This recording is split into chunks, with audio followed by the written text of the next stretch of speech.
If you're recording yourself, you might realize that sometimes your vocal recordings are too noisy. There's some stuff going on in the background and you want to figure out how can you clean this up. In today's video, I'm going to show you exactly how to do that by using a gate. Are you ready? Let's go.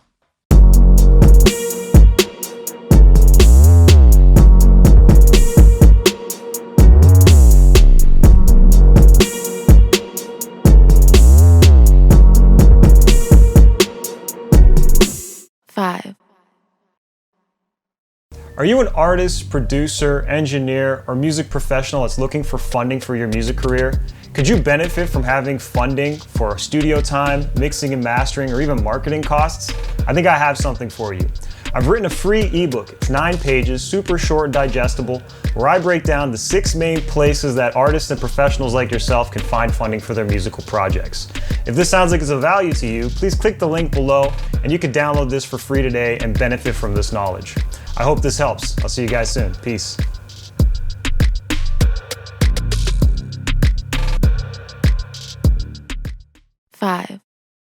What's going on, ladies and gentlemen? This is your boy 5-Piece producer and engineer extraordinaire. Thank you for checking out today's video, and if you haven't already, please hit the bell and subscribe button below so you can stay tuned for more helpful videos.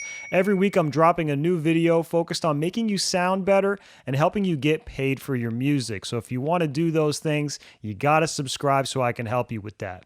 But in today's video, we're talking about how to clean up vocal recordings using a gate. With no further ado, let's jump on to Pro Tools and I'll show you exactly how to do that. I like to use vocal gating for a few different reasons. The main one being that sometimes I don't want to edit things to death. I don't want to get rid of silences, and partially I guess because of laziness. But the truth is sometimes I find just getting rid of silence can be very jarring. It can really stand out. And using a gate is a much more natural way to suppress noise that you don't necessarily want on a track. So for example, when someone's performing, of course you want their vocal, but when they back off to take a breath, or when they stop and there's just air or maybe headphone bleed stirring in the background, you want to get rid of stuff like that. And that's why I like to use a gate. There's a lot more reasons to use a gate, but that's what we're going to focus on in today's video. So I got this song here, it's Dead Inside by Cashflow and Erratics, and I'm going to show you exactly how I use the gate. I'm going to break down the settings so you have an idea of how to use this in your own setup. But a real easy way to just set it up and get it going, if you're using the C1 gate at least, is you can load the perfect voiceover gate, which is what I have here, and you can just adjust the settings based on your vocal. At the end of the day, no preset is going to work perfectly. It's just usually a starting point that you're going to want to adjust. Now, if you're not using the C1, don't worry. I'm still going to break down these settings, and sometimes things are labeled a little bit differently, so I'm going to kind of break down the different options and hopefully give you a better understanding of what you're working with. Now, the first thing to point out is a gate is a form of dynamics control, and it's a bit different from a compressor. Now, a compressor is also a form of dynamics control, but here's where the two differ. A compressor is intended to reduce dynamic range. What that means is it's going to make loud sounds quiet and quiet sounds a bit louder, and it's going to basically make them more uniform or even in volume, right? And that's why people say compression glues, quote unquote, things together. But when it comes to a gate and also an expander, you can see here, both are listed, expansion and gating. They do the opposite of compression. What they do is they increase dynamic range. So what that means is if a sound is not loud enough to pass a threshold or a predetermined level that you set up, it's ultimately going to get reduced or muted altogether. Now, expansion or an expander, it just reduces the volume, whereas a gate fully mutes it altogether. Think of it like if you're trying to go to someone's backyard. If you have to enter through a gate or a fence, you have to have that door open in order for you to go through. If it's closed, you have no option. You can't go inside. A gate, in terms of the audio world, works the exact same way. It's either open or closed. And the way that you determine if it's open or closed is with a threshold, or in the case of this plugin, it's with the gate open setting. The gate open is basically the threshold. It's saying, when is this going to open? And this is typically tied to a gate close as well. Not every plugin has this functionality, but I can actually set up the close to be a bit different. So I'm going to play this for a second and show you these two settings at work. Oh, in my head, something ain't right. Everything, but I'm still dead inside. So real quick, before I even continue here, you can already see it's showing you the level of the signal. In this case, Cashflow's main vocal, right? You see the level, it's somewhere up here in the top because it's pretty loud. It's pretty significant, right? And we don't want to cut that. We don't want to mute that. We don't want that to be interfered with. We want his vocal to be clear, audible, and upfront. And I say that because if you set this incorrectly, it's going to lead to a choppy vocal that's in and out and not really fully there. It's not going to clean things up the way that you want. It's actually only going to create more problems. So now that we know that his vocal is up here, let's double check and do the gate open and close. And I'm actually going to push this to an extreme setting so you can see what you don't want. Oh, in my head, something ain't right. Everything, but I'm still there inside. Here we go again. No, it's no surprise. Another day, another week just went by. So you see when I had the gate open setting, pretty high up on the plugin, it was making the threshold really high and hard to pass, and his vocal actually wasn't passing it. So what was happening was this gate, or in this case it's more of an expander, it was just reducing the volume altogether. Now if I were to do that again and actually had it set to a gate, you're going to see that his vocal is not actually audible at all. Oh, in my head, something inside.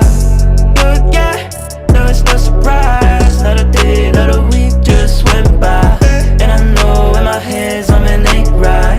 Not everything, but I'm still there. And that's an example of it sounding choppy, which is also not what you're going to want. You're going to want to avoid having that choppiness because we want the vocal to be present, and we're not really doing this for an effect. So you understand now that the gate open and the gate close is essentially the level that the vocal needs to pass in order to be audible. And if I were to adjust the close, it's actually not going to clamp down and turn things down. It's going to let the gate almost stay open for a bit longer, so that way it's not getting reduced. Otherwise, if I have a tight close like I do now, which is the same as the open, it basically starts reducing once the signal falls below this level. So just to show you what I mean here, I'll change the close. Oh, in my head something ain't right. Not everything, but I'm still there inside. No surprise, another day, another week just went by. And I know in my head something ain't right. Not everything, but I'm still there inside. I told my girl I ain't a bad guy. No, in my head something ain't right. Not everything, but I'm still there inside. Here we go. Now, it still sounds somewhat choppy, but not as choppy as when the close is exactly the same as the open. And that's kind of the point here, right? We're trying to find a way to make it sound more transparent. And that's how I like to approach setting my gate. So you kind of get it.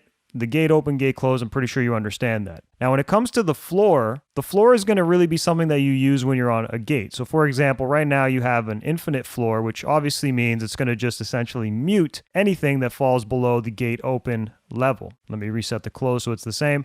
So right now, when something falls below 40.2, it's going to get muted altogether, a hard close. But if I were to increase the floor, you see now it's not going to actually do a hard close. It's going to mute it a little bit, but then there's still going to be some level because this is the volume here in dB. And this will ultimately create a more smoother transition with your silences or breaths. And this is something that you may actually want to do when it comes to setting up your gate. I would recommend having a bit of a floor so that way the volume isn't just being clamped down and muted altogether. It's still transitioning into a smoother approach. So let's play this now and see what this sounds like, and I'll kind of play with it and we'll talk more about it in a second. Oh, in my head something ain't right. Not everything, but I'm still there inside. Here we go again. No, it's no surprise. Another day, another week just went by. And I know in my head something ain't right. Not everything. See how smooth that sounds? And particularly here, there's like a little gap, right? So if I were to play it, I'm going to play it one time with this setting, and then I'm going to reduce the floor so it's like this, completely muted, and you'll hear there's going to be a difference. Just went by, and I know just went by, and I know just went by, and I know. It's not super noticeable because there is an ad-lib there, which really fills that void. But if I were to get rid of the ad-lib and do the same thing, just went by, and I know just went by, and I know just went by. You kind of get the idea. So now if I were to undo that and set everything back up the way that it was, there we go. The other settings we have are the attack, release, and the hold. The attack and release, they're pretty standard settings at this point for all Dynamics processors. It's how fast something reacts and how fast something lets go. So how fast is this gate actually reacting and letting a sound through, and how fast is it letting it go and get either reduced or just come back to a natural state? And the hold is just how long is it going to hold it in there? How long is it going to hold the gate open? It might actually let sounds pass through that otherwise shouldn't be passing, even though they're not technically passing the open point. So this is very much a setting you may want to play with, but traditionally I'm able to just set up an expander like this with a nice smooth reduction, make sure that I have a nice barrier or, slack, I should say, before the sound that I'm processing falls below the level. So in this case, his vocal is somewhere up here. It's not falling below the gate open level. And then when it does, for his breaths or for his pauses, the expansion takes place and reduces the volume gradually and slowly. And even if I were to not be using the expansion setting and instead using the gate setting, all I would do is I would increase the noise floor. So that way the volume isn't just completely getting cut off abruptly, but instead being slightly reduced. So that way it sounds nice and smooth and, more importantly, transparent. You don't want this to be super noticeable unless you're trying to do something, once again, on the production side, because you can use gates to create some really cool things, especially when you're using the sidechain function. But if you're using it to clean up a vocal like I am today, this is the best approach. So there you have it, a real effective way to clean up your vocal recordings using a gate. I hope this helped you, and if it did, please like, subscribe, and share once again. Share this with somebody you know that it's going to help. I'd love for you to do that. And if you have anything you'd like to see in a future video, definitely comment down below and let me know what you want to see so I could shoot that specifically for you. All right, I'm looking forward to helping you guys again soon, and I'll see you later. Peace. 5,